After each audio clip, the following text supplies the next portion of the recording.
이렇게 깊은 감명을 주고 우리 앞에 나타납니다. 이 한국교회의 비장한 모습, 또 세계교회가 한국교회에 대한 평신도들의 노력과 교회 당국이 유효적절한 대책과 열의에 찬 바르토로메오 부르게르 신부의 그 열의가 이루어져서 한국 초대교회는 설립이 되었고, 이로 인해서 우리나라로 교회적 교회가 만들어졌죠. 이게 계기가 되어서 1911년 4월 23일이 아니고 8일에 교황교 10세에 의해서 조선교구는 서울교구와 태국교구로 나누이고, 1962년 3월 25일 교황 요한 23세에 의해서 교황청에서 발표한 한국교회 교계 설정에 관한 교황청 교서에 의해서 이때까지 대목구이던 한국교회는 전부 이제 독립교구로 설정이 됩니다. 그래서 그때까지 서울교구, 그것은 합사의 교구였고, 대구교구는 초만이 떠노의 교구였지만은 이제는 완전히 바꾸어서 서울교구 김수환 주교이고, 대구교구 서정결 대주교고, 이렇게 이제 이름이 정식으로 붙여져서 부산교구, 마산교구하고 현재 14개 교구의 6개 관구로 만들어졌습니다. 이 3개의 관구는 서울, 대구, 광주이고, 그리고 1991년에 여기다가 군종교구가 추가되어서 한국교회 교회적 발전이 이루어졌습니다. 교회사가 교회 자체의 발전도 교회사의 한 부분이라면 한국교회가 이렇게 교회적 교회로 체계를 잡는 이 역사적 사실에 대해서도 우리는 뜻깊게 보고 알아둬야 될 것 같습니다. 오늘 저녁 여기까지 말씀드리고 쉬겠습니다. 대단히 감사합니다.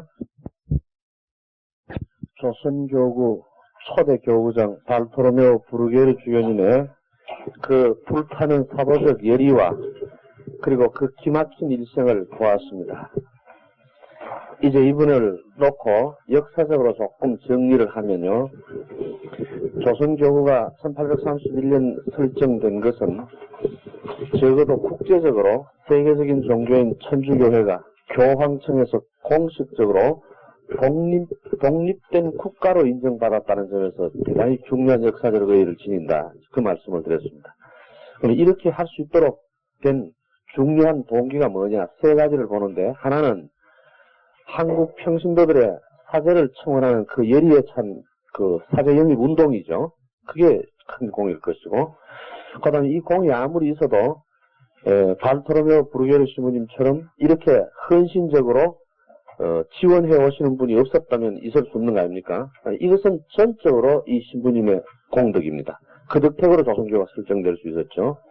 그 다음에 셋째로는 아무리 바라고 청원이 있더라도 마지막 결정은 누가 합니까? 교회가 합니다. 교회의 그 교황님께서 시기를 놓치지 않으시고 늦추지도 않으시고 그 어려운 처지에 이걸 해냅니다. 근데 여기에 어젯밤에 설명을 하려고 그러다가 그만 하지 말고 넘어가자 그랬는데, 파드로아다라는 그 독특한 특권이 있습니다. 이걸 간략히 말씀을 드리면 이렇습니다. 당시에 17세기와 18세기 사이에 전 세계에서 1등 국가는 우리가 지금 아는 요즘 19세기 이후의 1등 국가는 미국과 영국이 아닙니다. 스페인과 포르투갈입니다. 그럼 이 스페인과 포르투갈은 중상주의에 의해서 배를 타고 아시아 아프리카 지역으로 진출을 해나갑니다. 그럼 이들이 장사를 하기 위해서 배를 타고 그 아시아 아프리카 진출해 나갈 때, 그때 그 배를 사제들이 공짜로 타고 나옵니다. 배상을 주면 엄청난 돈인데 그 돈이 없으니까요. 그래서 공짜로 타고 가면 이 스페인, 포르투갈 두 나라에서는 신부 사제들을 그냥 빈배로 태워주죠. 타고 와가지고 현지에 와가지고 이제 선교를 하고 이 사람들은 장사를 합니다.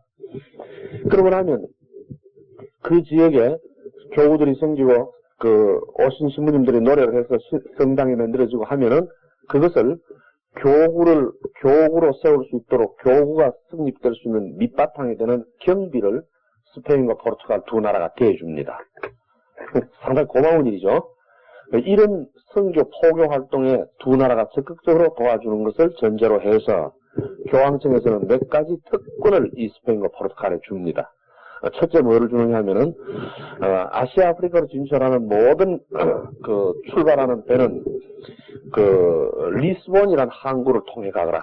스페인과 포르투갈이 특권을 얻을 수 있는 곳이죠. 그 리스본 항구를 통행하면 그게 이용하는 모든 그 이용비는 스페인과 포르투갈이 덕을 보게 됩니다. 그리고 이들이 현지에 가서 아시아 아프리카 현지에 가서 장사를 하고 교구를 만들고 할 때 11조의 조세권을 그들이 가집니다. 세금을 그다 먹을 권리를 줍니다. 그 다음에 매우 중요한 거는 교구를 설정할 경비를 다 댄 대신 첫 교구장을 임명될 주교를 이 스페인과 포르투갈 두 나라에서 청거할 권리를 줘놨습니다. 그러면서 또 한편 교황은 스페인과 포르투갈이 서로 상권을 넓히기 위한 아시아 아프리카 지역에서 서로 경쟁을 하죠. 이 경쟁을 하면 두 나라가 이해관계가 상충되어서 서로 경쟁을 하게 될 때 교황청에서는 이걸 조정해 줍니다. 요거는 스페인 너가 해라. 요건 포르투갈이 해라. 그래서 싸움을 하지 않도록 중재도 해줍니다. 이러한 특권, 그러니까 스페인과 포르투갈이 누리는, 그러니까 교회에서 선교사를 파견하는데 배를 태워주고 교구를 설정할 때 경비를 대주고 하는 그런 의무를 하는 대신 조세권을 받죠. 그 다음에 초대 교구장 그걸 제청할 권한을 가지고는 이 특권을 파드로아다라 그래서 이것을 보호권이라 그래서 교황청이 특별히 인정해 줬습니다. 그런데 이 교황청의 파드로아다의 특권에 따라서 필리핀은 스페인에 속하고 한국, 일본은 포르투갈에 속합니다. 포르투갈 영에 속합니다. 그런데 19세기 한국의 천주교 정화되고 노력할 이 무렵에는 스페인과 포르투갈이 이제 국력이 떨어져서 2등 국가로 전락을 했습니다. 그런 대신 신흥국가인 독일, 프랑스, 이제 영국들이 올라오죠. 그래 올라오니까 스페인과 포르투갈은 옛날에 자기들이 해야 할 의무는 하지 않고 권리만 누리려는 겁니다. 앉아가지고. 그럼 한국에 최초로 교구가 설정되면 그 영역은 포르투갈 거니까 포르투갈에서 초대 교구장을 제청하지 않는 한은 교황청 임명을 못하죠. 그렇죠? 그렇다면 자기들이 그럼 한국 교구 세울 수 있는 그 경비는 대주느냐? 국력이 떨어져 그거 대줄 형편은 안 됩니다. 그래 언제든지 무슨 특권을 줘놓으면 그때는 좋은데 나중에 이런 문제가 생기죠. 이제 이런 것 때문에 그 교회사가 정치와 종교가 밀접히 관련이 되면 어떤 손실이 나오는가, 영성적으로 어떤 손해가 보는가 하는 게 이 문제가 나오는 겁니다. 그건 나중에 세계교회사 할 때 따로 한 번쯤 전반적으로 흐름을 보면서 성찰해 볼 만한 문제입니다. 한국에는 그 영향을 받죠. 어떤 한국 교회학자들은 또 이 점을 특별히 부각시켜서 한국을 마치 스페인과 포르투갈 그리고 교황청 사이에 보호권 적용을 놓고 매우 심각한 마찰이 있었는 것처럼 그것만 아필하게 말하는데 그거는 지극히 적은 한 부분입니다. 그럼 교황청이 그 고통과 그 어려움 때문에 스페인의 추천이 없으면 조선교를 설정하지 못한 형편이었으면 꼼짝을 못하고 가만히 있어야 되는데 교황청은 그렇지 않습니다. 그럼 좋다. 너가 추천할 때까지 한국 교구장은 임명 안 하마. 그 대신 아프리카에 옛날에 있었던 교구 캅샤라는 지역의 교구장을 임명했다. 그리고 그 사람이 우선 지어가가 일한다. 꼭 할 말이 없는 거 아닙니까? 그러니까 보호권 때문에 포르투갈이 제기할 수 있는 이 일을 아주 현명한 방법으로 살짝 피해가지고 교구는 설정해 줄 수 있는 이런 점으로 교황청이 매우 깊은 배려를 가지고 신속 정확하게 한국 교구를 설정해 줬다는 겁니다. 그런 역사적 의미를 지닙니다. 그러면서 따로 또 한 가지 더 이 발토르메오 브루게르 주교님 덕택에 우리가 고맙게 얘기해야 되는 것은 그 무렵에 여러분 봤다시피 그 열렬한 한국 평신도들의 사제 청원서를 받고도 프랑스나 어디에서도 한국에 갈 신부가 없고 한국의 신부를 보낼 수가 없었지 않습니까? 그런 처지에 그 모든 이유가 되지 않는다고 항의하면서 편지를 보냈던 게 발토르메오 브루게르 신부였죠. 그래서 그분이 초대 교구장에 대해 한국으로 출발해 오시면서 아까 보았다 어제 저녁에 출발하면서 보여드린 바와 같이 무모할 정도로 가십니다. 그죠? 그 배상이 없으면 홍콩까지 가는 배상을 구해가 타지 그걸 마닐라로 가고 말이죠. 그 뭐 용서 없습니다. 하기야 그렇게 안 하고야 누가 그때 한국에 오겠어요? 어떻게 오겠어요? 그 이유를 댄다면 한 발짝도 못 움직이죠. 하기야 그렇기 때문에 오실 수 있었죠. 그래 나서서 오신 것입니다. 그래 오시니까 중간에 그런 식으로 막무가내로 오시니까 가는 곳마다 묻죠. 이제 주교님이 주교 복장을 하고 가시면 묻죠. 어디로 가십니까? 그 앞서 편지에 보냈던 그 열이 있죠. 그 다음에 영원히 머무를 것처럼 일하시겠다는 그 자세, 그 기가 막힌 자세입니다. 그래서 이분에 대해서 미안하지만 한마디만 더 붙여 말할 게 있습니다. 그래야 이 발표를 보러 계신 분님이 어떤 분이라는 걸 알기 때문에요. 이분이 방콕에 와서 이제 그 포교를 하십니다. 뭡니까? 태국이죠. 그죠? 태국에 와서 하는데, 그때 태국은 바닷가 반도 국가입니까? 여러분 지도 보시면 아시겠지만은, 반도 국가이기 때문에 예나 지금이나 바닷가에는 자연의 조화와 바다의 신비 때문에 미신이 많습니다. 우리나라도 바닷가에 미신이 많죠. 그런 건 참 재밌습니다. 부산도 천주교 신자들 보면 좀 이상한 걸 좋아하는 경우가 있습니다. 희한하게 말이죠. 이제 그런 것 같은 건 그 바다의 특성 때문에 그런데, 태국은 특히 심했다. 그런데 그때가 훨씬 더 원시적인 시대다, 이 말이죠. 훨씬 더 원시적인 시대이기 때문에 문명의 혜택도 문화의 혜택도 하나도 없고, 그런 상태에서 미신은 많고, 그래서 사람 목숨을 우습게 봅니다. 이 사람 목숨을 우습게 보는 이 경향은 태국뿐 아니라 이 아시아 지역, 태국, 말레이시아, 그 다음에 중국, 그 다음에 그쪽으로 넘어오면 한국, 일본까지요. 거의 같습니다. 이 지역이. 이 태평양, 환태평양 연안에. 근데 어떤 게 같으냐면, 아기를 놓죠. 근데 아기가 나오면 이름을 지을 필요 없습니다. 곧 죽을 테니까. 그래, 갓남이 그러죠. 갓남이 그러다가 죽고 나면 둘째 동생 나오면 또 갓남이죠. 그런데 갓남이가 안 죽고 살아있다 이 말이죠. 살아있으면 서로 동생이 나오면 그건 이제 핵갓남이, 이건 묵은 갓남입니다. 근데 이런 식이거든. 이러다가 먹고 살기 어려우면 이 애 하나를 내버리죠. 이걸 기아라 그럽니다. 어린애를 내버리는 현상입니다.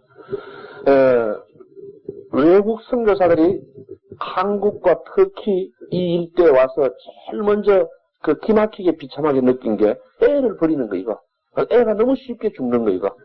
그러니까 문화적 혜택은 하나도 없는 위생적 여건이 하나도 갖추지 않는 상태에서 어린애를 두면 어떻게 되겠다는 걸 한번 생각해보면 미루어 짐작할 수 있죠.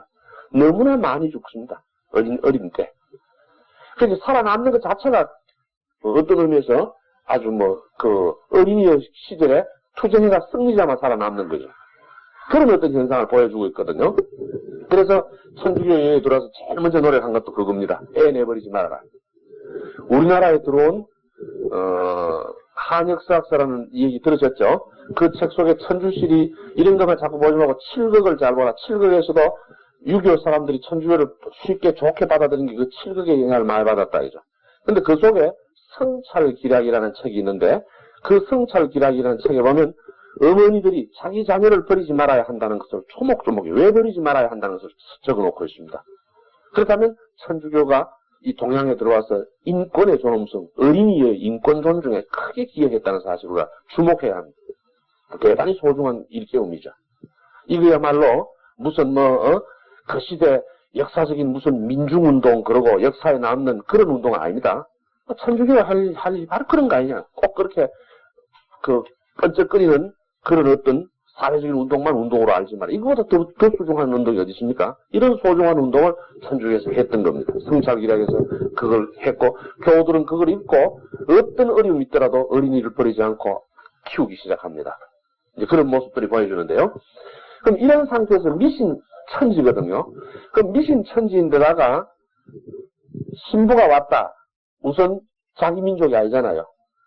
자기 민족이 아닌데 너가 시커먼 이상한 옷을 입고 있잖아요. 남자가 여자같이 원피스를 또 입고 있거든요. 그러니까 기분이 나쁘다 이 말이죠.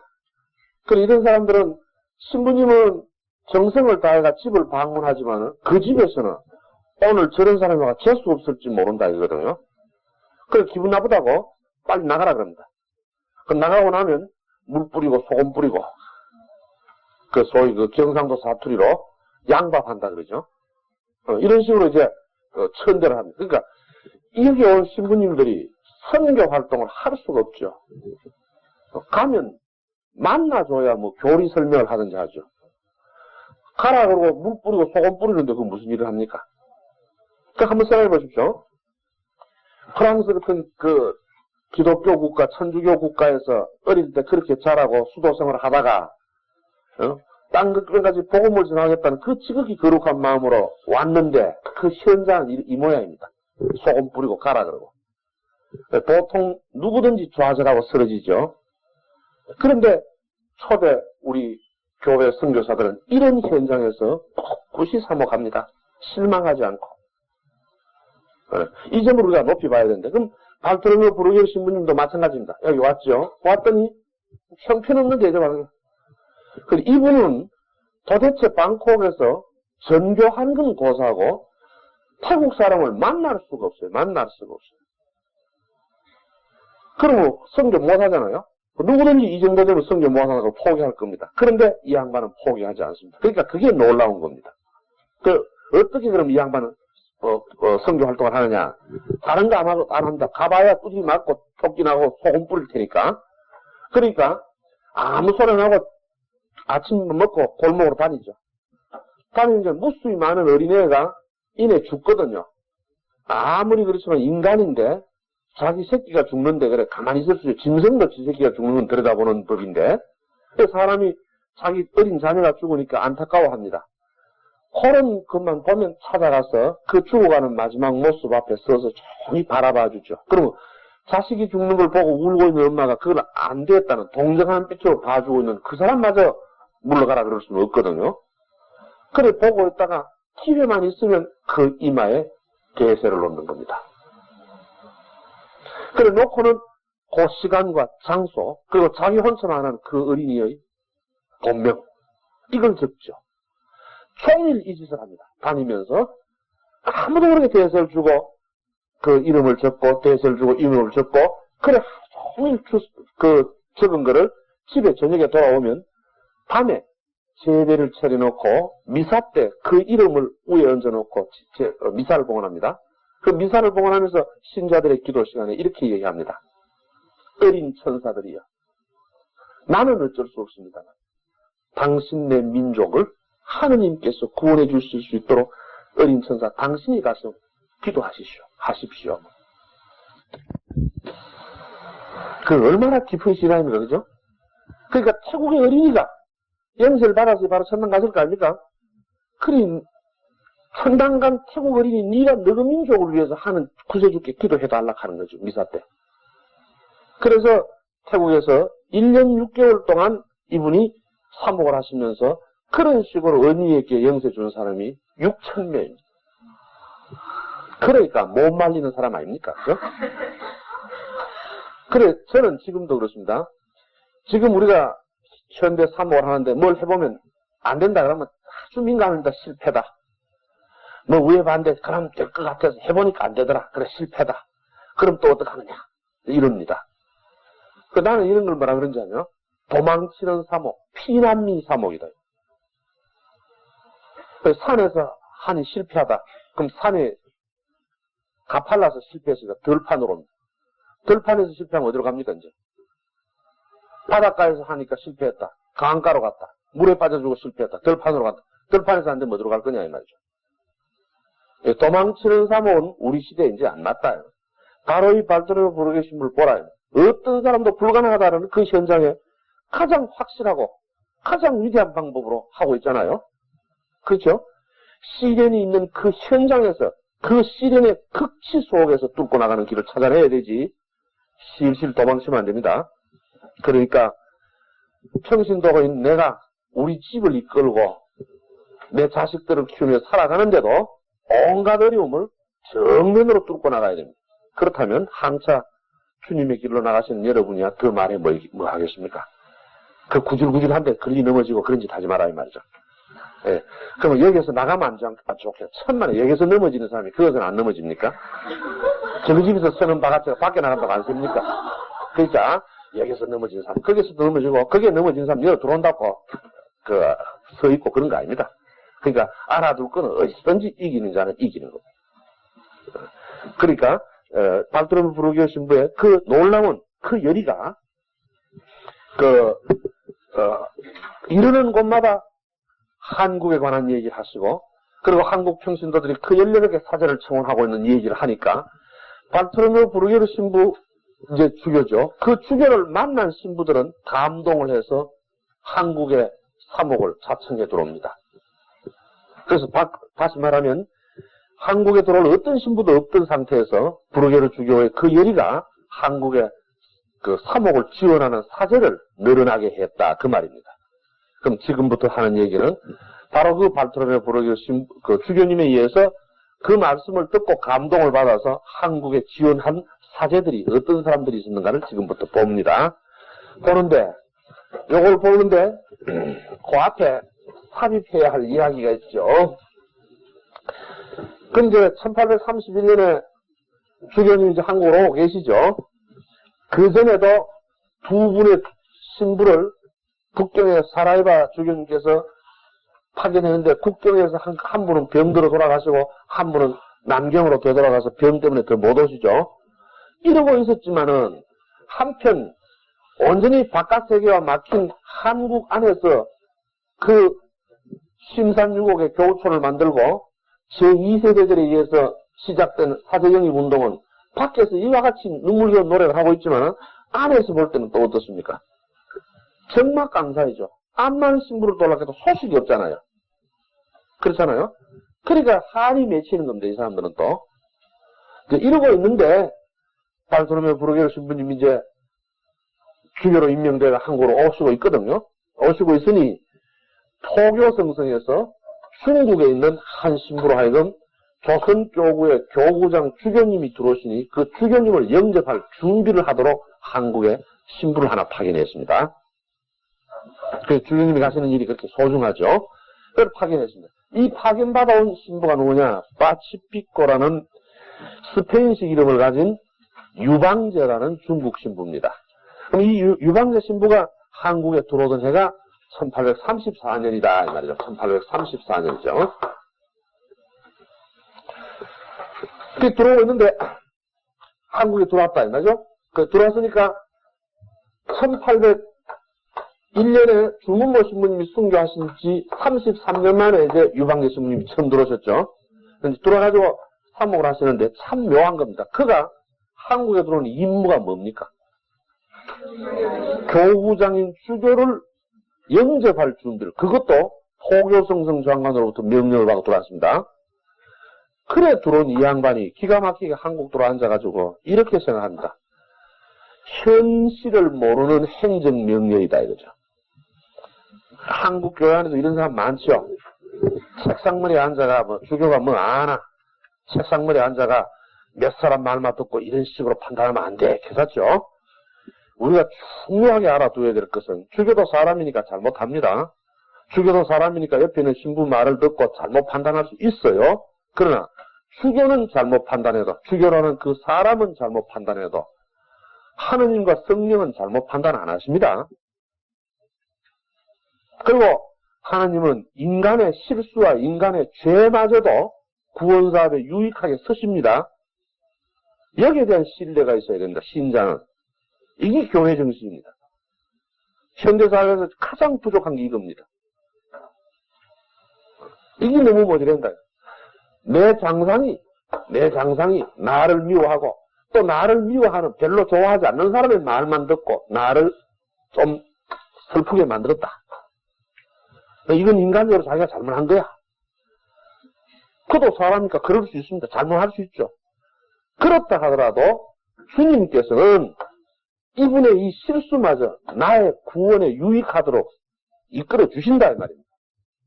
그러니까 잊지 말아야 할 것은 유다스의 배반마저 십자가의 공로로 연결되잖아요. 이 신뢰가 있어야 하는 거예요. 유방제 신부가 그게 없는 거죠. 논리적으로는 유방제 신부가 100번 맞습니다. 한국과 중국 사이가 어떤 관계냐? 거기야 한국이 중국하면 껍벅 넘어가는 그런 사이죠. 그러면 중국 신부가 돌아가 다스리면 훨씬 유리하지 않느냐? 그럼 누가 들어도 옳은 말입니다. 그렇죠?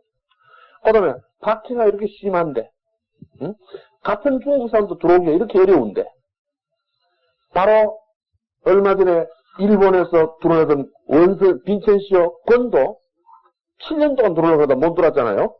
그런 한국에 서양에서 한국말이라고는 한마디도 모르는 눈알 노랗고 머리털 노란 사람들이 키는 뭐 같은 큰 사람들이 들어올 수 있나 이 말이야. 그게 교황청에서 잘못 생각한 거지. 만리밖에 교황청에 아무것도 모르고 결정했다. 그래, 이래가 아닌다, 이제. 그래, 유방재 신부는 한국에 있는 이 초기에 아무것도 모르고 있는 이 어린 한국 초기교회 신자들을 충동해가지고 주교를 못 들어오게 하고 방해하고 그리고 한국은 북경교구 밑에 두고 자기가 한국 사정을 잘 알고 중국 사람이니까 자기가 한국을 사목하려고 노력을 합니다. 그런데 이 기막힌 슬픈 얘기가 자기 몸이 3분의 1밖에 안 되도록 줄고, 그죠? 머리털은 다 빠지고, 피부 겉에 한 곳도 썩한 것도 없는 초대교구장이 북경에 왔을 때 이 소식을 듣죠. 얼마나 기가 막혔겠어요. 여러분, 수녀지망의 그 거룩한 뜻이 수녀생활 현장에서 이처럼 비참하게 부딪힐 때가 있다는 걸 잊지 마십시오. 아, 내가 잘못 생각했구나. 나가야 되겠다. 그래 생각하지 마시고. 안 그렇습니다. 인간사가 이런 겁니다. 이거를 이겨낼 정도의 신앙도 없나요? 그게 신앙 아니냐? 뭐가 신앙이냐 이 말이야. 그래 주교님은 아무 말씀 안 하고 내 양들을 찾아간다. 조금도 굴함이 없습니다. 내 양들을 찾아간다. 그렇다고 현장에 있는 신부를 원망하거나 욕하는 소리도 안 하십니다. 그런데 이 교회사를 보면서 놀라운 거는 그때 이 교우들은 이제 1세대들이 아니고 2세들에 의해서 이루어지고 있지 않습니까? 그 2세대들을 중심으로 지도적 역할을 했던 사람이 어제 소개해드렸던 대로 정하상, 유진길, 조신철 이런 분이 현장에 있는 신부 말을 더 잘 듣겠습니까? 이 교회의 정신에 따라서 주교님을 모셔야 된다는 생각을 할 수 있겠습니까? 그런데 놀랍단 말입니다. 이분들이 주교님을 모시는 판단을 해냅니다. 그러면서도 유방재 신부한테는 신부로서 대접을 하면서 이걸 해냅니다. 이 성령이 작용하는 거 아니냐 이 말이야. 기가 막히죠. 요쯤 해놓고 내가 교회사를 뭐라 그럽니까? 두 가지 신학이라는 얘기 했죠. 성령이 구원 사업을 어떻게 이루는가를 보자 그런 얘기 했죠. 그런 면에서 여러분 이해되죠 이거? 근데 신학이라는 관점을 싹 버리고 냉엄한 역사과학적인 측면에서만 말하면 오해되겠어요. 교황청에서 잘못 한기고 현실을 못 날린기고 유방재는 혼자 잘하려고 애썼고 그래 되겠죠. 그래 언제나 영적인 눈이 어두우면 역사를 어둡게 봅니다. 역사과학적인 측면에 아무리 예리하게 그런 지적이 있다 하더라도 우리가 신앙인이면 더 깊은 영적인 눈으로 볼 수 있는 눈도 가져라 이 말이에요. 그래서 교회사에 대해서 내가 답답한 거는 많은 교수들이 교회사를 공부하는 교수들이 들어 있습니다. 그분들은 영적으로 안 봅니다. 그런 분들은 무슨 글을 써놓으면 또 그 사람들이 교수들이니까 써놓고 보고 그런가 보다. 많은 신자들이 그런가 보다. 맞죠? 다 학술적으로 써놓은 말이 틀릴 리가 있습니까? 그러나 아무리 맞아도 우리는 거기에서는 뭐밖에 안 합니까? 역사과학밖에 안 하거든요. 교회사는 역사과학만 아니다. 신학이다. 그렇잖아요. 그죠? 그래, 그런 점으로 볼 때 우리가 인간의 실수마저도 하나님께서는 구원의 선익으로 바꿔 쓰실 수 있죠. 그걸 믿어라. 그걸 믿고 그 앞에 겸손해라. 이게 쉬운 일은 아니죠. 이걸 잘 알아듣고 하셔야 됩니다. 그래, 내가 할 말은 많은데 똑똑자네가 말은 뭐하겠고 가슴에 맺힌 건 안 풀리고 힘도 없고 더럽다 참자. 나가이 뭐 먹고 살겠노. 그래 있어가는 소용없습니다. 그건 아닙니다. 예. 내 이성으로는 이해할 수 없는 상황이다. 그러나 내가 분명히 믿는 것은 하나님께서는 이걸 좋게 하실 것이다. 아직 내 감정은 동의를 못한다. 그러나 내 이성만으로라도 이건 틀림없이 하나님께서 나쁘게 하려고 이런 건 아니다. 그렇다면 이건 내가 하셔야 할 십자가라고 생각하고 지고 나서라 이 말입니다. 그게 중요하다 이 말입니다. 이 초대교회의 그 모습을 이렇게 생생하게 보여주는 겁니다.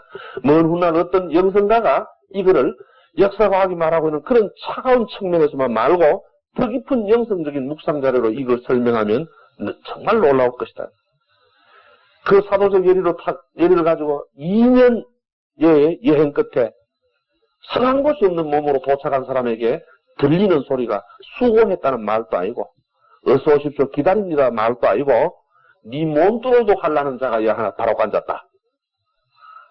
그 자가 어떤 자냐? 자기를 준비하라고 파견받은 자다. 기가 막히는 일 아닙니까? 그죠? 그래도 그는 양떼를 향해 끊임없이 가셨고 험한 자에서 그렇게 돌아가신 겁니다. 이거 좀 한번 좀 묵상해 볼 필요 있죠. 그리고 또 더 기가 막히는 거는 정하상 조신철들이 이 주제님을 모시러 가는 겁니다. 결국. 네, 모시러 가는데 이때도 재밌는 일이 있습니다. 신자매 사람들이 자 신부님을 모셔서 안 된다 그러죠. 자기들이 북경 와보니까 신부보다는 주교가 높은데 교황청에서 주교를 보냈다 하니 고맙기도 한데 신부는 그 사람 들어오면 안 된다 하거든요. 그러니 한국 신자가 판단할 능력이 있겠습니까? 없겠습니까? 절대로 없잖아요. 그럼 이걸 어떻게 판단하면 좋을까 싶어서 물어보려고 비밀리에 주교님 계시는데 갑니다. 근데 이들이 주교님 만나는 걸 알면 이 신부님이 가만히 있겠어요? 그럼 몰래 갔죠. 조심스럽게 얼마나 걱정을 하면서 판단을 옳게 해보려고. 그때 주교님을 안내해 온 사람이 말레비낭신학교 중도하던 누구라 했습니까? 왕요셉이 이제 데리고 왔는데 주교님하고 있거든 왔죠. 물론 왕요셉이 2년간 신부님 주교님한테 그만큼 수고한 거에 대해서야 그 공로에 높이 인정해야 되겠죠. 그런데 주교님을 이렇게 인원하니까 왕요셉이 지가 주교하면 더 높습니다. 주교를 뭘로 하느냐고 그따위 필요 없다고 얼마나 큰 소리를 치고 교우들을 말이죠 호통을 치고 어루는지. 그러니 첫 신자들이 억장이 무너져가 말을 못할 뻔했습니다. 이런 주교를 만날 필요 있겠나 싶었다 이 말입니다. 그런데도 이 양반들이 어떻게 이걸 다 넘어서서 순수한 교회 정신으로 주교님을 맞이할 준비를 하고 맞으려 그러면 맞이합니다. 그렇기 때문에 출발해가지고 오시다가 스만자에서 돌아가시는 겁니다. 그래 그 한국 평신도들의 그 판단에 대해서 그 모르는 가운데 판단에 대해서 성령이 작용하신다는 걸 뚝뚝이 느끼겠고 그 노력하는 주교님 앞에 그 맞이했던 그 절망 같은 현황 그것 그 다음에 자기 본분을 잊어버릴 때 하는 짓이 늘 이런 짓입니다. 지 똑똑한 사람이 늘 익합니다. 똑똑죠. 얼마나 안 똑똑하면 시기는 대로 할 낀데 그죠? 똑똑하기 때문에 교황청이 잘못 판단했다고 생각했겠죠. 똑똑하기 때문에 자기가 한국을 사모하겠다고 생각했겠죠. 그렇죠. 그래 똑똑하든 지 인물을 똑똑히 알지. 그래 언제든지 똑똑한 사람이 문제다 이거죠. 그래 묘한 일에 그런 걸 볼 수 있습니다. 늘 그런 묘한 걸 늘 볼 수 있어요. 이거 여러분 깊이 한번 묵상을 해 주시기 바랍니다. 어쨌든 간에. 근데 언제든지 교회에 꼭 양념처럼 왕요셉 같은 놈은 있고. 그죠? 그건 언제든지 있죠. 왕요셉은 여러분 왕요셉 그냥 생각나는 사람 무엇입니까? 들어있을 겁니다. 주교님 옆에 있는 사람 뭐 아니면 뭐 누구 옆에 있는 사람 지가 그 사람 더 높게 끄덕거립니다. 성당에 가면 말이죠. 사무장이 본당식 가면 더 무섭거든요. 이런 거. 다 그렇다는 거 아닙니다. 이것도 잘못 들으시고 본당에 그토록 수고하시는 사무장 전부를 그래 욕하면 안 되고요. 그런 거 말고 가끔 그렇습니다. 그래가지고 수녀원에도 들어오려고 하면 누가 제일 먼저 못 들어오게 하는데요. 그 정원사가 제일 무서운 겁니다. 어디든지 그런 게 있는 겁니다. 그것도 우리가 현대화가는 자기 위치를 바로 알아야죠. 자기가 해야 할 일이 뭔지 바로 알아야죠. 그죠? 그가 해야 할 일이 뭔지를 바로 알면 왕요셉 같은 그러니까 왕요셉은 그만큼 수고했는데도 이런 태도가 그의 수고 전부를 삐처리게 하죠. 무의미하게 했죠. 그러면 결론은 뭡니까? 자기가 주님을 위해 일했는지 아니면 지 기분으로 했는지 드러나는 거 아닙니까? 주님을 위해 일했다면 이런 태도는 아닐 거 아닙니까? 그죠? 지 기분으로 일했기 때문에 일에 잘난 겁니다. 그래, 어디든지 하여튼 잘못 잘나면 큰일이죠. 그래, 이런 것들을 우리들에게 무수히 많은 것들을 생각하게 하는 이 한 장의 얘기가 이제 끝이 나고, 다음 이제, 그럼 이제 유방재 신부님 얘기가 대항되어 있죠. 이 신부님 참 슬픕니다. 적어도 우리나라에서 주무모 신부님 다음으로 두 번째 우리나라에 들어온 신부님인데, 주무모 신부님은 그 하신 행적이 곳곳에 드러납니다. 예컨대 이 누갈다의 혼인도 알고 보니 그분이 하셨죠. 요 다음에 보면 또 동정부 하나 나오는데 그것도 주무모 신부님이 이끌어 주십니다. 이런 그 화목의 흔적이 깊이 뿌리를 막혔는데, 이 유광재 신부님은 그런 게 하나도 없어요. 그 이런 어이없는 짓을 해가 마음 상하게 하고, 거기다가 더 기가 막히게 또 실떡을 합니다. 실떡을. 스캔들이 좀 있었다 이 말입니다. 그러면 스캔들이 좀 있어가지고 문제가 있었는데, 또 이제 늘 우리 하는 말은 역사하다가 또 스캔들 하면 또 그게 재밌어. 뭔데요? 싶어가 또 묻는데, 제발 나무 문구멍 뚫고 들어가 보든지 그 맞아요. 그런데 재밌는 거는 그런 실떡을 했는데 스캔들에 휘말려 들었던 사람이 있죠. 그 사람은 참 답답합니다. 유명하긴 누가 유명합니까? 신부가 더 유명하니까 이 양반은 어이없는 희생자 아닙니까? 그죠? 그래서 그 실떡을 했다. 그와 더불어 그 희생자가 된 그 어떤 여인, 나중에 순교합니다. 그럼 여기서 우리가 뭐를 또 느낄 수 있습니까? 유광재 신부가 인간으로서 잘못한 건 잘못했다 하더라도 적어도 성직자, 수도자 옆에 있는 스캔들을 알도 못하고 판단하는 게 그겁니다. 이 여인이 순교할 수 있을 정도의 여인 같으면은 바깥에서 하는 그런 스캔들은 아니었을지도 모르죠. 또 설사 스캔들이 있었다 하더라도 그런 사람이라면 바깥에서 하는 그런 정도는 아니겠죠. 그죠? 그래서 앞으로도 교회다 되거나 성직자나 수도자 되고, 여러분 보기 아무리 술 잘 먹는 신부, 아무리 모가 두덩이를 모하려는 수녀님이 계시더라도 제발 그들을 놓고 설득는 입방아 찍지 마라. 너희들이 뭣도 모르고 입방아 찍었지만은, 입방아 찍은 너희 놈들은 하나도 구원된지 안 된지 모르지만은 너희들의 입방아로 희생당한 그는 순교했다. 놀라운 일이죠. 그리고 또 뭔가를 초지교회에서 너무나 교훈적이 많습니다. 어쨌든 유광재 신부는 그런 일을 하고 있는데 모방 신부가 들어옵니다. 그 과정은 모방 신부 들어오는데, 유광재 신부가 그러고 있는 중에도 이제 한국 교우들이 그 주님을 모실 운동을 했으니까 모시는 일이 진행되고 있죠. 그 진행되는 가운데 유광재 신부 일을 좀 놔놓고 그럼 들어오시는 모방 신부를 보입시다.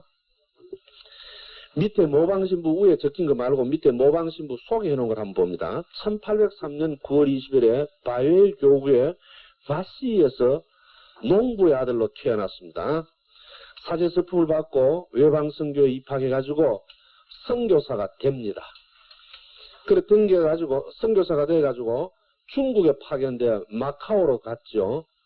그래 9월 10일 중국에 도착해서 그가 임명을 받은 것이 사천성에 가서 일하기로 받았거든요. 그래서 임진 사천성으로 가는 도중에 사천성 가는 배를 탔는데 그 배에 부르게리 주교님이 타신 겁니다. 그래서 선상에서 만났습니다. 선상에서 만나가지고 부르게리 주교님이 한국에 가신다는 얘기를 듣고 한국 교회의 그 모습과 평신도들이 보냈던 편지 내용을 듣고 너무나 감동해서 주교님, 저를 주교님 밑에서 일하게 해주십시오. 그럽니다. 아시겠죠? 그러니까 이제 부르게리 주교님이 그 자리에서 좋다. 그러면 니 내 밑에 일해라 하락합니다. 이제 익하면 또 많은 신자들이 이상합니다. 사천성으로 가다가 주교님이 일로 와가라 하면 가쁘거든요. 좀 이상 안 합니까? 그 와 어떻게 그러냐? 이 교회를 알면 그런 소리 안 나오죠. 잘 알아두셔야 됩니다. 사도들의 정당한 후계자가 누굽니까? 주교입니다. 사도들의 정당한 후계자가 주교입니다. 교황도 주교입니다. 주교님이 그 주교의 사목적 일을 보장하고 도와달라고 신부가 있습니다. 그 신부를 둡니다. 이 원칙을 잘 아셔야 됩니다. 난 상당히 고전적이다가 여러분 듣기에 민망스러울지 모르지만은 그러나 틀림없는 일입니다. 이거 틀림없는 사실입니다. 그렇다면 이 모든 신부들이 나가가 맡아 있는 본당이 있죠. 이 본당 신부가 있죠. 이 성당 주인은 누굽니까? 상당히 민주적이네요. 신자, 개사, 부사는 보니까. 그러니까 이제 우리 교회 안에 이제 이상하다. 민주화가 그런 거 민주화하는 게 민주화인 줄 압니까? 그래, 민주화 한번 해볼까요, 그러면? 여러분, 십계명 중에 제일 지키기 어려운 게 뭡니까? 다수결로 그 지킬래 지키지 말래 다수결 한번 정해볼까요? 그럴 수 있습니까? 없습니까? 그럴 수 없으면 이것도 교회에서 가르친 대로 이 얘기 해야지. 왜 그럴 수 없는 걸 자꾸 민주화를 해가지고 돌리려고 합니까? 이 신부들이 누구 하는 일을 도우도록 누구로부터 임명을 받았어요? 주교로부터 임명을 받았죠. 그러면 그들이 가 있는 본당은 주교가 아닙니까? 주교가. 그러니까 모든 본당의 본당 주임은 주교입니다. 주교. 알아들어요? 그 때문에 주교님이 집에 들어오면 집 주인이 집에 들어오니까 입당을 주교 영접가를 부르는 거 아닙니까? 그런 건 어떤 신심적 차원이 아닙니다. 성당에서 노래 부르면 다 심심이고 그런 줄 알면 안 돼요. 이건 정당한 표현입니다, 이거. 그러면 주교가 내 따라와 하면 따라가는 거고 주교가 그만둬 하면 그만두는 겁니다. 주교에게 그런 권리가 있는 걸 인정하고 주교의 그 말을 절대적으로 듣겠다고 신분성사 받을 때 뭐를 선언합니까? 약속합니까? 숙명 약속했습니다. 대단히 슬픈 일이지만 가끔 가다가 사제들 중에 일부가 주교에 대해서 비판적인 얘기를 하는 것도 있는데 비판정신 할 때 비판정신하고 사제가 공식적으로 주교한테 그런 소리 못합니다. 특히 평신도들 듣는데 수도자들 듣는데 그런 소리 하면 안 돼요. 많은 평신도들이나 수도자들이 사제가 그런 소리 하는 걸 듣고 또 그 신부 똑똑한데 들어보니 그렇대. 그게 그랬구나. 우리는 몰랐디. 그거 들어보니 신부가 말이 맞대. 웃기는 소리 좀 하지 마이소. 그들이 뭐를 공략한 사람들입니까? 순명할 거를 공략한 사람이 무슨 소리예요? 가라 그러면 천주께 감사 그러고 가야지. 이거를 할 줄 모르니까 요새 교회 신자들이 어떤 짓을 하고 있는지 알아요? 수도자나 성직자가 작은 본당에다가 큰 본당으로 가면 웃으면서 와가 인사합니다. 영절을 축하합니다. 수도자나 그 사제가 영절이 어디 있어요? 하느님 이 있는 곳에 가는 거지. 그러니까 내가 오늘 일로 가는데 장상한테 좀 잘못 쫓기가는 기다. 그자 해사고. 그럼 뭐 하는 짓이냐 이마 도대체가. 우리도 인간의 집단이기 때문에 그런 면이 가미되었다 하더라도 그걸 그런 식으로 받아들이는 것은 수도자로서 자세는 틀렸죠. 그래가는 안 되죠. 주님의 일이 있는 곳에 있어야 될 거 아닙니까? 그것뿐입니다. 그래서 나는 신학교에서 신부님들 될 사람들한테 그럽니다. 나가가 영명축일날 내복 선물 받고 히 웃어라 말이야. 그러니까 신자들이 또 내복 선물 하는 거 아니냐 이 말이야. 기도 선물 받아라. 기도 선물 말이야. 극기 선물 받아라 이 말이야. 왜 그런 거 못 받냐 이 말이야. 그리고 그 교우들이 아무것도 모르고 신부님 좋게 하라는 뜻으로 옷 주고 돈 주고 하거든. 적어도 신부가 그놈을 앞에 놓고 울어라 이 말이야. 그러고 난 다음에 묵주신공 몇 번 했다 하면 춤을 춰라. 그러는데도 교우들이 그 짓 하는 거 한번 봐라 이 말이야. 오늘 교회 타락에 대해 그 사람들 교우 신자들만 잘못한 거냐 이 말이야. 그리고 주교님들에 대해서 안 좋은 말이 나오는 게 감히 주교님에 대해서 안 좋은 말 할 수 있는 사람은 누굽니까? 적어도 주교님에 대해서 안 좋은 말 할 수 있는 사람은 좀 미안하지만은 성직자 수도자 말고는 없습니다. 이런 점을 생각해보면 오늘의 모자라니 교회 정신이 얼마나 모자란다는 게 드러나죠. 이거는 지금도 유효합니다. 지금도 유효합니다. 그래서 좀 극단적인 예로 미안하지만은 예컨대 부산 주교님이 신부가 모자란다 이가 대구 교구에가 어떤 신부가 너 내 따라와서 일하겠니? 예, 그럼 따라와. 그럼 데리고 오면 됩니다. 교를 하시는 거죠.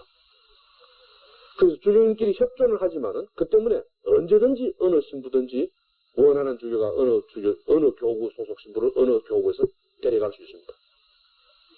아시겠죠? 이 원리대로 어떤 신부가 어디도 가고 저기도 가고 가는데 이걸 또 인간적인 그 영성적인 눈으로 보면 그게 맞는데 이걸 또 다 인간적인 눈으로 보고 저 신부가 원래 저 대구 있었는데 그 주교랑 시사함을 해가지고 그러니까 옷을 벗으려고 했는데 그래 있잖아 두산 주교 오락해 그래 왔나 그거 마야하는 거 지가 뭐 아는 것이 끄듭니다. 그런 그 정도 마야알라 끄들라면 교리 좀 마야하라 이 말이야. 알아라 그럼 교리를 모르고 어떻게 그런 건 주서가 듣고 알고 댕기고 말이죠. 그러니까 이제는 우리가 알아듣잖아. 누구든지 수도자와 성직자가 장상에 대해서 안 좋은 말 하면 돌아서 그라 이 말이야. 하고 그랬구나 깨닫지 말고 돌아서 듣지 말라는 말. 그거 안 들어도 괜찮습니다. 아무 일 없습니다. 네. 돌아서 버리라는 거야. 그 말 같다는 소리 하려고 어딨나? 이 입으로 김종환 회장 보세요. 마지막 목소리 하느님 입 외에는 안 했는데 우리도 그래서 살아야 될 거 아니냐.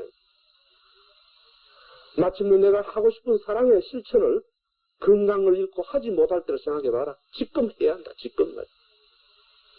이 목소리로 하느님을 참여하라고 조언하는데 되게 하나 마땅치 않은 소리 할 여가가 없다. 이 목소리를 가지고. 그런 식으로 좀 교회를 봐주면 좋겠다. 적어도 교회적 교회라는 것이 그렇게 돼야 된다. 이 말이죠. 그렇다면 사청성으로 가시는 분이 감동을 해서 주교님 저를 받아들여 주십시오. 그러면 주교님이 알았다. 그럼 니네한테 따라와서 일하자. 그랬다고 해서 그 자리에서 날 따라와 일하나? 이래는 물론 안 합니다. 임지 사천성으로 보낸 주교님한테 발톨메르 주교님이 연락하시죠. 이 사람 나를 데리고 가고 한국 가고 싶은데 좀 청원해 주십시오. 그럼 또 그 주교님은 그럼 그러시오. 그래야 데리고 가는 겁니다. 물론 뒤면에 그건 다 있는 겁니다. 그런 건 다 처리합니다. 그걸 안 하고 간 건 아니죠. 물론.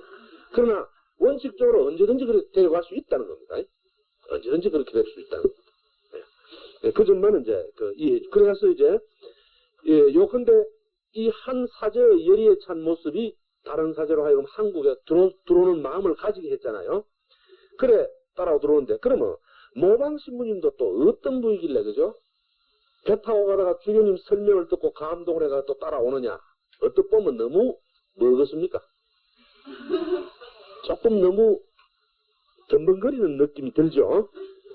그런 점이 과연 그런가를 보기 위해서 보면 재밌습니다.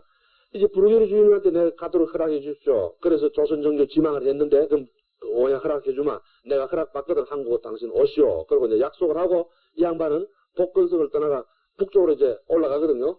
사천성으로 가지 않고 이제 허락을 받아가 한국 쪽으로 가야 돼. 북쪽으로 올라온단 말입니다. 올라오는데 배 타고 이제 한국 쪽으로 향해가 북쪽으로 올라오니까 사천성을 떠나 배 타고 오는데 이 배가 또 남파해가 고생합니다. 그래 이런 것들은 상세 읽으시면 참 기가 막히고 재미가 있죠. 그러나 시간 관계로 다 설명하지 말고 다만 하나 이분 성격을 볼 수 있는 것 중에 하나가 이분이 북상을 해서 사천성을 안 하고 북상을 하고 북경까지 올라옵니다. 그런데 그때 북경은 어떠냐? 마테리치 신부님이 계실 때 흠천감하고 그래 지내던 시기는 지내갑니다. 사라이바 주교님이 오시고 난 다음에는 이제 중국에서도 천주교를 슬슬 탄압하기 시작합니다. 그래서 북경 안에 있는 모든 신부들은 일단 그 안에서 바깥에 못 나오게 합니다. 그리고 그 국가의 명령을 어기면 추방합니다. 천주교 탄압이 시작된 거죠. 그러면 중국 백성들은 잡아가 우리나라로 박해하죠. 그러나 외국인 신부에 대해서는 자국인처럼 막 잡아가 처벌을 못하고 연금 상태에 들어가 있습니다. 그래 모두 난처한 그런 처지가 되어 있는데 그때 이 모방 신부님이 북경 들어갈 때 기가 막히게도 당나귀 한 마리 타고 사제복 입고 앞에 길 안내원 줄 세워 가지고 마치 예수님이 예루살렘 성에 입성할 때처럼 해가 들어갑니다. 신부님들이 이걸 보고 막 당황해서 기겁을 했죠. 이제 전 죽었거든요. 아니나 다르가 잡히 있습니다. 잡혀가지고 참 난처하게 될 뻔했죠. 그래서 사라예보 주교가 북경 당국, 청나라 당국하고 협조를 해가지고 왜 이렇게 봐줄 수 없죠. 도저히 용납 못한다. 그런데 부르게르 주교님이 허락을 받아가 한국 쪽으로 가게 되니까 내년에 당장 서만자로 가라고 명령이 떨어지거든요. 그래 이제 그게 살리는 겁니다. 이 사람 안 그래도 여기 안 있고 갈 사람이다. 그럼 갈 사람이면 그건 내 눈 감아준다. 이래가 무마가 됩니다. 그리고 어떤 의미에서 보면 한국 지망했기 때문에 살아난 거죠. 또 어떤 의미에서 보면 자기가 자기 신앙에서 그렇게 긍지를 가지고 산다고 볼 수 있죠. 요새 고속버스 식다서 성호경 해도 됩니까? 안 해도 됩니까? 계산은 바인데 그 옛날에 비하면 종교에 대한 그런 몰이의 속에서도 당나귀 타고 입성하려고 하니까 그 웃기는 양반 아닙니까? 그래서 이제 1836년 모든 얘기를 중단하고 조선에 입국해 들어오는데 이때 입국해 들어올 때 이때도 기가 막힙니다. 여기서 이제 참고를 하나 둘 게 있습니다. 변문 그러는 말을 이제 나오는데 변문을 거쳐 앞으로 계속 이제 지금부터 변문 거쳐 얘기가 계속 나오는데 변문이 뭔지 좀 알아야 돼. 변문이라고 하는 것은 압록강이 흘러가죠. 압록강입니다. 이게 중국 지역입니다. 압록강에서 백리 40km입니다. 백리 떨어진 곳에 긴 뭡니까? 성은 아니고 나무 같은 거니까 이 책, 이 뭐라 그럴까? 담. 성은 상당히 두껍고 병사들이 지키고 하는 거 아닙니까? 그죠? 담처럼 책을 샀는다. 철책 같이 목책을 샀는다 이 말입니다. 목책을 길게 사놓고 이 압록강 국경 조선과 만주 사이의 국경 사이의 이 백리를 아무도 못 살게 합니다.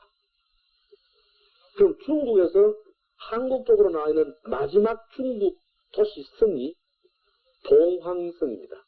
그럼 모든 사제들은 일단 한국 가려면 이 봉황성에 와야죠. 봉황성에 와가지고는 이 철책문 있잖아요. 여기에 물을 하나 내놓고 철책이 쭉, 철책은 이제 나뭇가시에서 목책이죠. 목책을 세워놓고 물을 내놓고 여기에 병사가 지키는데 통행증이 있는 사람만 철저히 통행증을 딱 제시하고 통행증이 있는 사람만 요 문으로 통과시키거든요. 여기 변무입니다. 그럼 한국 쪽으로 또 어떻게 되냐? 역시 한국 쪽도 마찬가지입니다. 압록강을 놓고 백리 안으로 들어옵니다.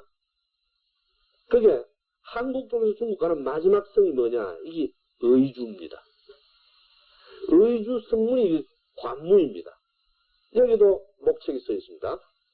목책이 써 있는데 절대로 여행권이 없는 사람은 이 문을 통과 못하죠.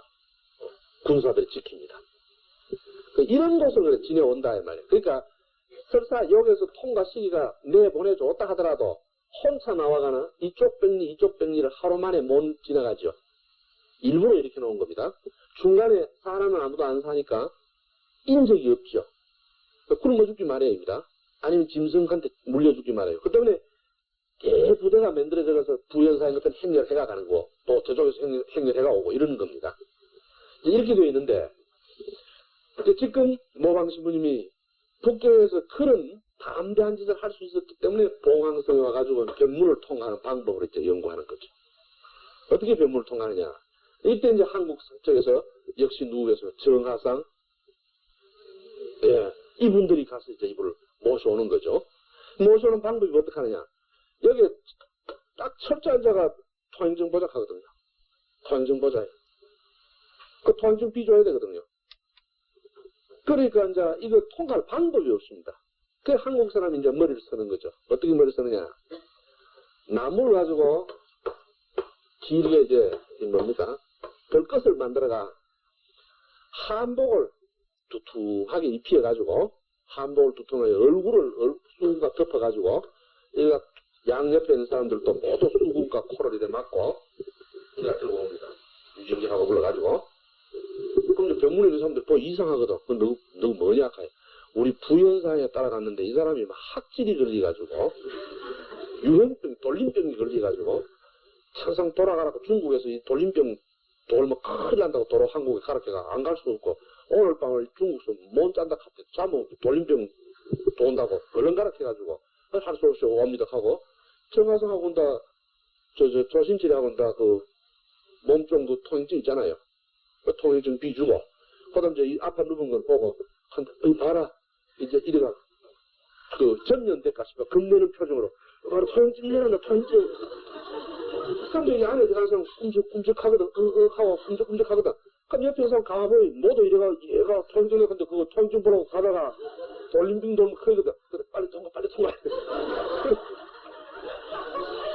하여튼 이런 기발한 아이디어가 한두 가지가 아닙니다. 그런데 압록강 건너가요. 그럼 이쪽 문은 또 왜 오느냐? 이 도저히 넘어올 길이 없죠. 그래서 이 의주성이거든요. 성 밑에 그 물 내비리는 하수구 있죠. 하수구로 기 들어옵니다. 그래 이제 이게 얼마나 참 묘합니까? 한편 생각해보세요. 복음의 사자가 하수구로 기 들어왔습니다. 이게 뭘 의미합니까? 복음의 사자가 하수구로 기 들어왔어요. 여러분의 구원의 목소리가 아마 여러분이 제일 귀찮아하고 어려운 어떤 그런 순간에 들어올 겁니다. 편할 때 별로 안 들어올 겁니다. 잘 들으세요. 그러니까 분명하게 우레소리처럼 그래 안 들릴 겁니다. 조용하지 않으면 놓칠지 모르는 그런 때 들어올지 모릅니다. 이렇게 이제 온갖 지혜와 온갖 고통을 겪으면서 이렇게 들어옵니다. 이래 이제 들어왔죠. 모방신부가 들어왔는데, 그래, 얼마나 재밌습니까? 모방신부는 일단 그런 방법으로 들어왔습니다. 근데 이게 계속 하다가 들키니까 계속 이 짓을 뭐 합니다. 그 다음에 들어오는 사람은 또 다른 방법으로 들어오죠. 그러니까 그런 생각을 해내야 됩니다. 근데 이때 한국 그 박해받을 때 한국 사람들이 했던 그 기발한 아이디어가 한두 가지가 아닙니다. 예컨대 이제 천주교 신자를 색출하라 하면 이제 한 방법이 없으니까 나무 십자가를 만들어 이렇게 탁 해놓고 병사가 둘이 탁 서 있습니다.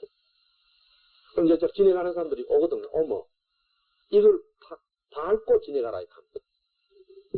천주교 신자는 십자가를 못 밟고 지나가잖아요. 그럼 못 밟고 지나가고 꾸죽꾸죽하면 이 천주교 신자 잡아간다.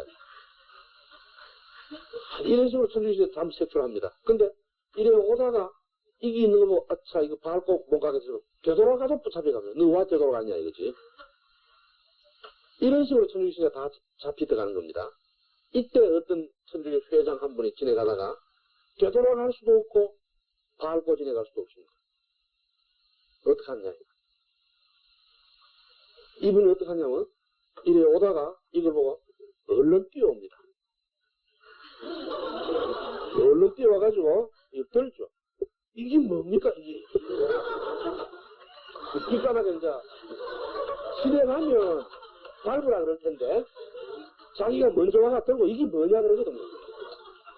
그럼 이제 이 포졸들은 속으로 자기들은 안다 이거지. 이게 뭔지 모르는 거 보면 천주교 신자 아니다 이거지. 막 당신 모르겠거든 놓고 지내가요 이래 되거든요. 그래요 하고 이제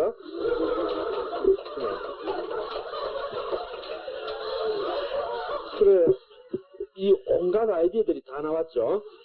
이런 아이디어들이 지금 우리가 복음을 전하는 방법으로 이런 아이디어를 생각해내야 되는데 지금 들어보니까 그분들의 그 방법이 놀랍죠. 50년 후에 우리가 했는 방법을 듣고 놀라웠다고 말하도록 우리는 지금 보고만 하는데 그 방법을 생각해내야 된다. 근데 아직 사목연구소도 하나 없죠. 정교가 이렇게 안 된다 하는데 포교 연구소도 하나 없죠. 그렇죠? 그거 어떻게 생각합니까? 그럼 나중에 50년 뒤에 그때 그 사람들은 뭐 했는고 하면 뭐라 합니까? 이런 것들이 이제 문제들이다 이 말이죠. 이 얘기를 너무 길게 들어서 미안합니다. 조금 빨리 진행하죠 이제. 그래 한국에 이제 이런 식으로 기발한 방법으로 들어오셨는데 이분들의 신앙심은 놀라운 게요. 1836년에 이제 들어와가지고 한국에 들어와가지고 보니 유방제 신부가 있거든요. 근데 유방제 신부가 실득을 하고 있었다 그랬죠. 그래 모방 신부님이 경고를 합니다. 주의해라 이 말이야. 그럼 주의해야 했으면 그대로 들어야 할 텐데 안 듣고 고집을 계속 부립니다. 고집을 계속 부리니까 그 모방 신부님이 성무집행정지 명령을 내립니다. 얼마나 가슴 아프겠어요. 사제를 그토록 그리워하는 한국 땅에 둘밖에 없는 사제를 성무정지 집행정지를 해가지고 보내야 하니까 되돌리 보냅니다. 그럼 이제 유방제 신부님의 개인적인 인간적인 측면에서 생각하면 자기는 실패했잖아요. 주교 저지운동 실패했죠. 그죠? 그러다가 쫓겨나가게 됐죠. 인간적으로 말하면 그렇잖아요. 그 굉장히 기가 막힐 거 아닙니까? 그렇지만은 사제는 사제입니다, 이분이. 그러니까 말은 그렇게 표현하지만은 이분이 우리가 생각하는 것처럼 그렇게 그런 분은 아니라는 걸 뭘로 느끼느냐. 어쨌든 정지가 되니까 성물 집행 안 하니까 한국에서 필요 없죠. 본국으로 돌아가게 되는 겁니다. 그리고 본국으로 돌아갈 때 그럼 뭐 이것도 이상합니다. 유방제 신부가 먼저 들어와 있는데 어떻게 나중 들어온 사람이 가락할 수 있느냐. 까닭이 있죠. 한국은 조선 교구입니다. 모방 신부님은 뒤에 얘기하지만 교구장의 뒤를 이어 들어온 사람입니다. 그러니 나가라 하는 거죠. 그래서 나가는데 이 나가는 편에 세 사람의 신학생을 빨리 보냅니다. 그러니까 김대근 신부님하고 최양월 신부님하고 최방재가 있죠. 그 세 손이 그러니까 만약에 신자가 아니고 일반 사람 같으면 어떻겠어요? 쫓겨나가는 주제에 그런 거 뭐 봐주겠어요? 그건 딴 사람한테 부탁해가 나는 간다 이럴 거 아닙니까? 안 가라고 데리고 가잖아요. 예, 인간적으로 개인적으로 아무리 그래 하더라도 신앙을 버리진 않는 거거든요. 그러니까 이런 모습을 우리는 더 깊이 묵상해야 된다 이 말이죠. 그 다음에 사스당 신부를 봅시다. 사스당 신부는 타이에서 포교 중에 브루게르 주교를 만나가지고 역시 조선교국을 작성합니다. 이것도 브루게르 주교님의 영향이죠. 그래 마카오를 거쳐서 1833년 10월에 복건성에 도달해가지고 발회 남만주를 거쳐 변문 가까이까지 갈 계획을 세웠거든요. 그래 갈 계획을 세워 가는데 어디까지 왔느냐? 요동까지 딱 도착했다. 그래 갈 작정을 하고 이제 이 양반이 한번 생각해 보세요. 태국에서 브루게르 신부님의 얘기만 듣고 감격을 해가 한국 가겠다고 지호를 해가 이제 출발했죠. 그래 안내자 데리고 복건성에 도달해가지고 발해 남만주로 가려고 그러는데 요동까지 딱 왔을 때 중국 땅과 기후가 너무 황량하다.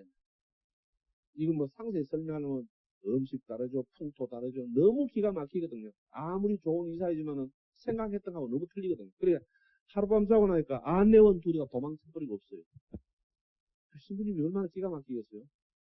그런데 샤스탄 신부님은 놀랍게도 그 혼자 몸으로 다른 안내원이 그분레가 다 도망치는 그런 상황에서 혼자 국경까지 도착해 옵니다.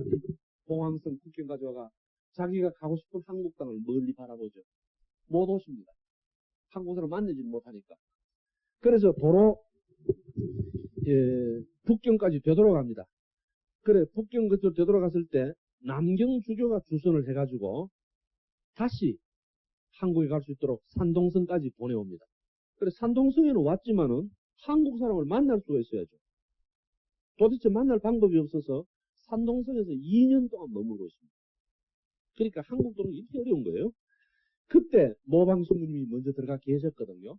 그래 모방 신부님이 샤스탄 신부님을 들어올 수 있도록 연락을 해요. 그 연락을 받고 1836년 12월에 성탄날 변문을 통과하고죠. 29일날 국경을 돌파하고 37년 그 이듬해 1월 15일 서울에 도착해가 모방 신부님의 환영을 받았는데 그 모방 신부님의 환영을 받던 그 감격을 잊을 수 없어요. 두 분이 다 일기 속에 보면 얼마나 반가웠겠어요. 그죠?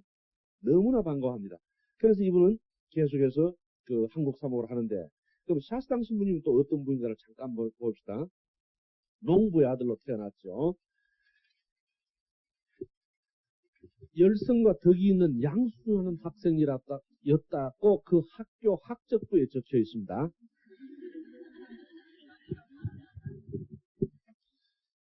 그래 나는 자꾸 신학생들 보고도 그런 말을 하는데요. 여러분도 그렇게 한 번만